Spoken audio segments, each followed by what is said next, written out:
Are you ready, kids? Aye, aye, Captain! I can't hear you. Aye, aye, Captain! Oh!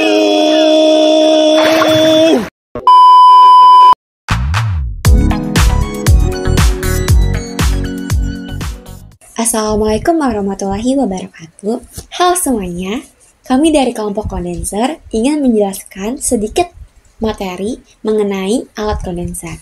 Sebelumnya, perkenalkan nama saya Cindy Melani dan ada 7 rekan teman saya juga. Yang pertama ada Ahmad Faruroji dan Muhammad Rizky yang akan menjelaskan tentang fungsi dari kondenser. Lalu ada Karnoli yang akan menyebutkan jenis-jenis dari kondenser. Yang keempat ada Muhammad Ega yang menjelaskan materi dari jenis-jenis kondenser. Lalu ada Ferry Mutiar dan Dava Aulia yang akan menjelaskan bagian-bagian dari jenis-jenis kondenser.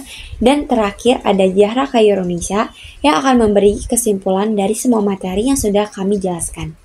Jadi, materi pertama yang akan dijelaskan oleh saya sendiri yaitu ada definisi dari kondenser.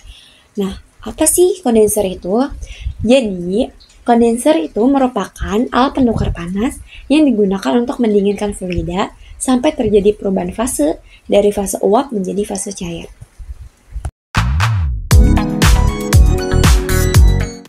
Nah, setelah kalian mengetahui apa itu kondenser atau definisinya, sekarang kita akan membahas tentang fungsi dari kondenser itu sendiri. Pada dasarnya, fungsi utama kondenser adalah untuk membuang kalor ke lingkungan luar dan mengkondensasikan uap dari turbin menjadi air kondensat. Nah, di sini juga teman-teman, fungsi kondensor adalah akan mengubah fase zat gas menjadi zat cair dari temperatur tinggi keluar melalui dinding kondensor dan melewati kondensasi, sehingga uap akan menjadi dingin dan fasenya berubah menjadi fase cair pada temperatur rendah. Kondensor merupakan komponen penting dalam sistem pendingin industri. Jenis-jenis kondensor ada 2. Yang pertama, direct kontak kondensor atau kondensor kontak langsung. Banyak digunakan di pabrik-pabrik yang memerlukan proses kondensasi uap. Pabrik yang biasa menggunakannya pabrik kimia, pabrik pembangkit listrik, dan pabrik minyak dan gas. Yang kedua, surface kondensor atau kondensor permukaan. Banyak digunakan di pabrik-pabrik yang memerlukan proses kondensasi uap dengan kebersihan dan ketepatan yang tinggi. Pabrik yang biasa menggunakannya pabrik pembangkit listrik tenaga nuklir, pabrik kimia yang menggunakan bahan baku yang sensitif, dan pabrik farmasi.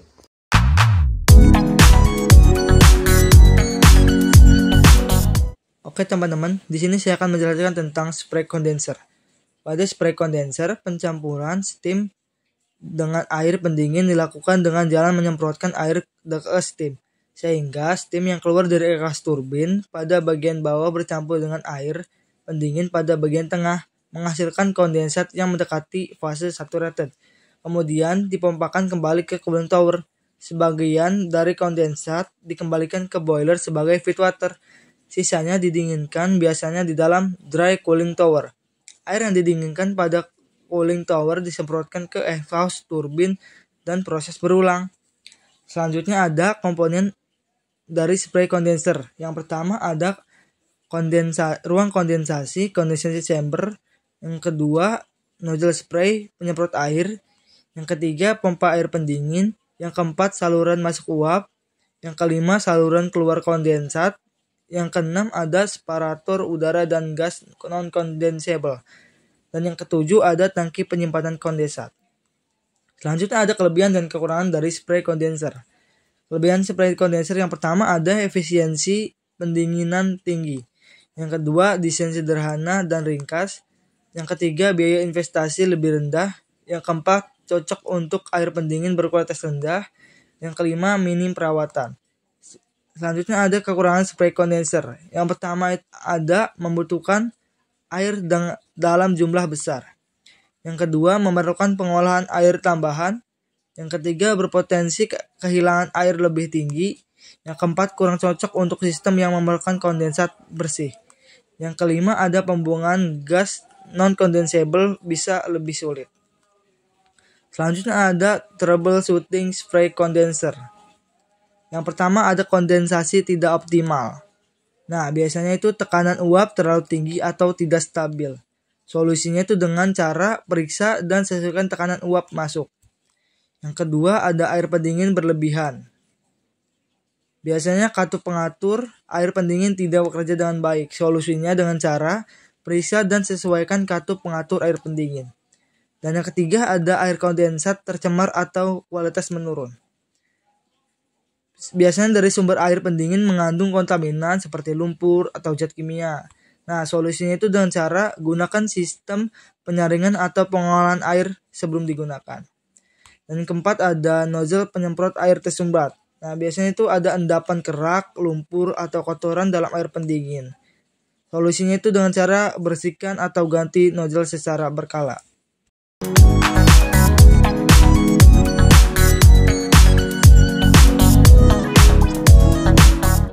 Nah, oke teman-teman, selanjutnya ada barometric jet condenser.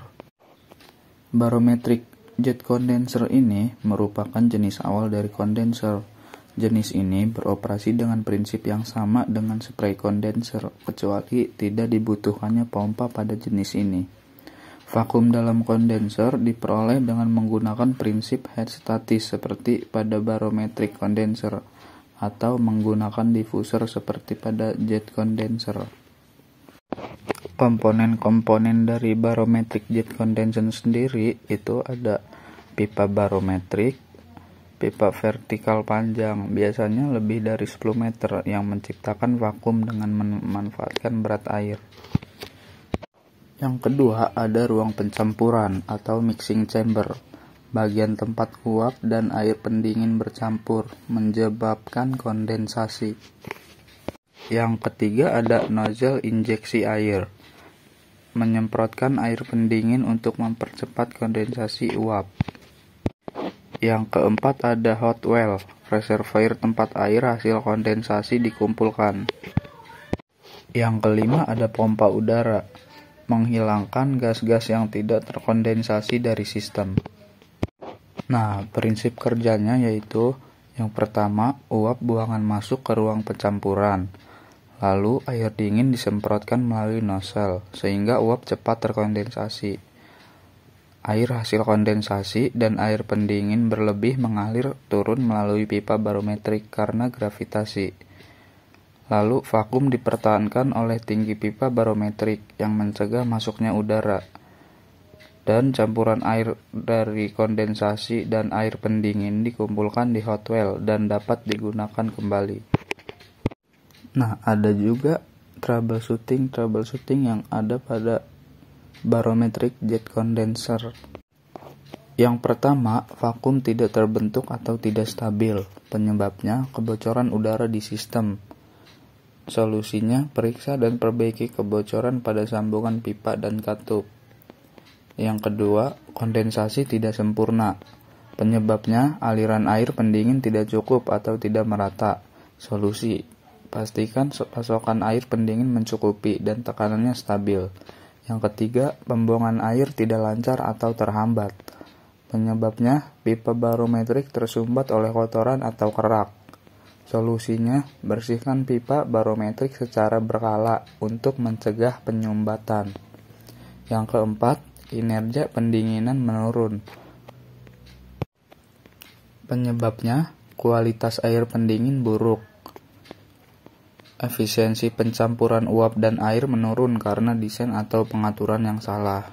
Solusi, gunakan air pendingin dengan suhu lebih rendah dan bersih dari kotoran.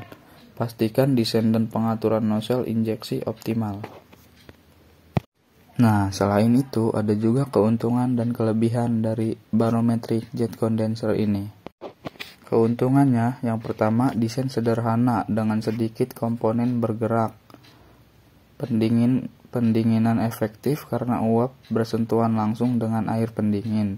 Tidak memerlukan pompa terpisah untuk menciptakan vakum. Cocok untuk sistem uap berkapasitas besar. Kekurangannya yaitu memerlukan struktur tinggi untuk pipa barometrik. lalu membutuhkan banyak air pendingin, dan gas yang tidak terkondensasi harus dihilangkan secara terpisah.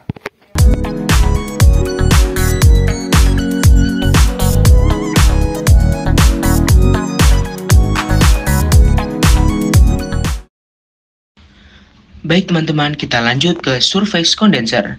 Surface condenser adalah alat penukar panas atau heat exchanger yang digunakan dalam sistem pembangkit listrik, terutama pada pembangkit tenaga uap atau PLTU. Fungsinya untuk mengkondensasikan uap bekas dari turbin menjadi air, sehingga dapat digunakan kembali sebagai air umpan atau feed water. Surface condenser menggunakan air pendingin atau cooling water yang mengalir di dalam pipa, sedangkan uap bekas mengalir di luar pipa dan mengalami kondensasi tanpa bercampur langsung. Adapun beberapa komponen-komponen utama surface condenser yang perlu kamu ketahui. Yang pertama ada shell atau cangkang, yaitu untuk tempat uap dari turbin masuk dan dikondensasikan. Yang kedua ada tube atau pipa pendingin. Air pendingin mengalir di dalam pipa untuk menyerap panas dari uap. Yang ketiga ada tube sheet, untuk tempat pipa pendingin terpasang, berfungsi sebagai penopang dan penghubung antar pipa. Yang keempat ada water box atau kotak air, tempat masuk dan keluarnya air pendingin. Yang kelima ada air extraction pump, mengeluarkan udara atau gas non-condensable agar vakum tetap terjaga. Yang keenam ada hot well, penampung sementara kondensat sebelum dipompa kembali. Yang ketujuh ada vakum system, menjaga tekanan rendah atau tekanan vakum untuk efisiensi kondensasi. Baik teman-teman, saya akan memperkenalkan manfaat atau kelebihan dari surface condenser. Manfaat dan kelebihan pertama adalah efisiensi thermal tinggi untuk menjaga tekanan rendah di sisi turbin, meningkatkan efisiensi siklus Rankine. Manfaat yang kedua adalah air dan uap tidak bercampur. Nah, memungkinkan pemakaian ulang air kondensat tanpa kontaminasi.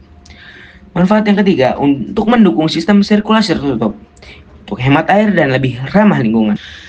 Dan yang terakhir, mengurangi konsumsi bahan bakar karena efisiensi sistem sangat meningkat. Selanjutnya, kami akan memperkenalkan kekurangan-kekurangan surface condenser. Kekurangannya pertama adalah biaya awal yang sangat tinggi, karena investasi awal cukup besar karena ukuran dan kompleksitas alat. Yang kedua, ada perawatan intensif, memerlukan pembersihan pipa rutin dari kerak dan fouling. Kekurangan yang ketiga adalah rentan kebocoran. Nah, bila pipa bocor, air pendingin dapat mencemari kondensat. Yang keempat, ada memerlukan ruang besar karena ukurannya besar dan memerlukan tempat yang luas di instalasi. Baik teman-teman, tidak hanya kekurangan dan kelebihan yang kami akan perkenalkan kepada kalian semua. Kami juga akan memperkenalkan troubleshooting surface condenser atau masalah umum dan cara mengatasinya. Troubleshooting yang pertama adalah kebocoran pipa. Gejalanya, penurunan kualitas kondensat, kontaminasi air pendingin. Solusinya itu mengetes tekanan. Yang kedua, isolasi pipa bocor. Dan yang ketiga, memperbaiki atau mengganti alat tersebut. Yang kedua, ada penurunan vakum. Gejalanya, efisiensi turbin menurun. Nah, solusinya yaitu cek sistem vakum dan air extraction pump dan periksa kebocoran udara. Yang ketiga, ada fouling atau scaling di pipa. Gejalanya itu penurunan laju aliran air pendingin dan efisiensi kondensasi. Solusinya, pembersihan kimia atau mekanis pipa. Yang keempat, pompa kondensat tidak berfungsi. Gejalanya itu kondensat menumpuk di hot well. Solusinya, periksa dan perbaiki pompa kondensat. Yang kelima dan yang terakhir yaitu overheating. Gejalanya itu temperatur uap kondensasi terlalu tinggi. Solusi yang digunakan adalah periksa laju aliran air pendingin dan kebersihan pipa.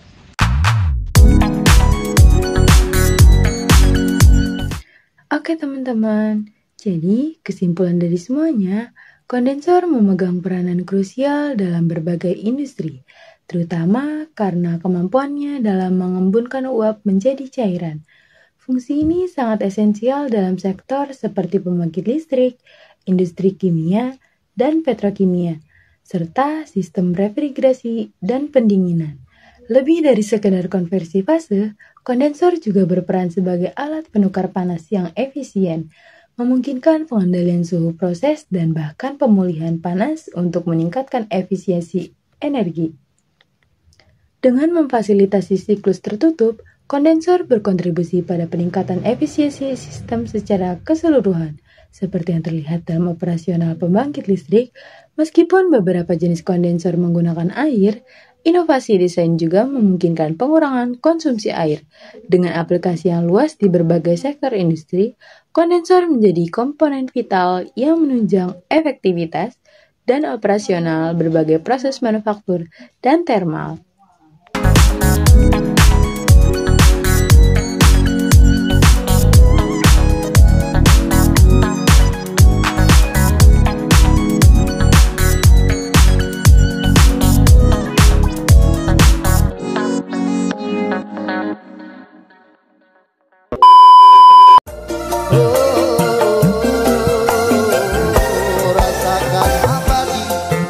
Sekalipun kau mengerti, sekalipun kau pahami, berpikirku salah.